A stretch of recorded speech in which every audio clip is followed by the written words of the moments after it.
इनका चलना बहुत मुख्तलिफ होता है दूसरे घोड़ों से। इनका चलना जो है दुम उठा के होता है और थोड़ा चाल में चलते हैं, बड़ा खूबसूरत सा इनका चलना होता है। मेरे पास डिफरेंट ब्रीड्स हैं, इसके अलावा कुछ अरेबियन हॉर्सेज हैं जो मैंने खुद इंपोर्ट कराए हैं। जैसे ये आप देख रहे हैं, ये स्वीडन से इंपोर्ट हुआ है।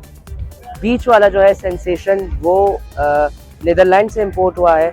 मेरे स्टड का नाम मजरा-ए-आत अल अरेबियंस है। मैं पाकिस्तान में ब्रीडिंग करवा रहा हूँ इंपोर्टेड हॉर्सेस की।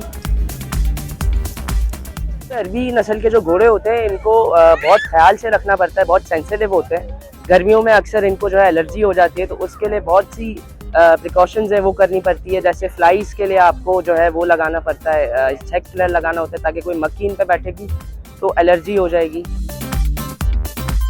ये ऑल इंडोरेंस में यूज़ करते हैं, यूज़ हो सकते हैं। जैसे टेंट पैगिंग जो पंजाब में नेज़ाबाजी जैसे कहते हैं, वहाँ पे बहुत ज़्यादा यूज़ होते हैं अरेबियन हॉर्सेस। ये ऑल इंडोरेंस हॉर्सेस होते हैं जिसमें शो जंपिंग भी होता है, शो हॉर्सेस भी होते हैं, नेज़ाबाजी में भी यूज़ होते हैं और रेसिंग में भी यूज़ होता है।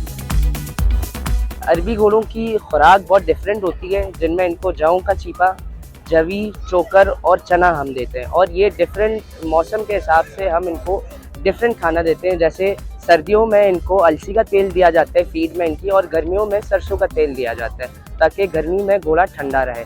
ठीक है, फिर इसके बाद इनको प्रॉपर एक्सरसाइज देनी पड़ती है। रोज़ इनको रिंग में वॉक करवाना पड़ता है ताकि ये एक जगह खड़े रह के इनके पाँव जो है वो सुन्न ना हो जाए। इनको बहुत ज़्यादा ख्याल रखना पड़ता है, प्रॉपर एक्सरसाइज राइडिंग ट्रेन करना पड़ता है ताकि घोड़ा अपने आप को खुश रहता है घोड़ा इनकी एक्सरसाइज के ज़रिए।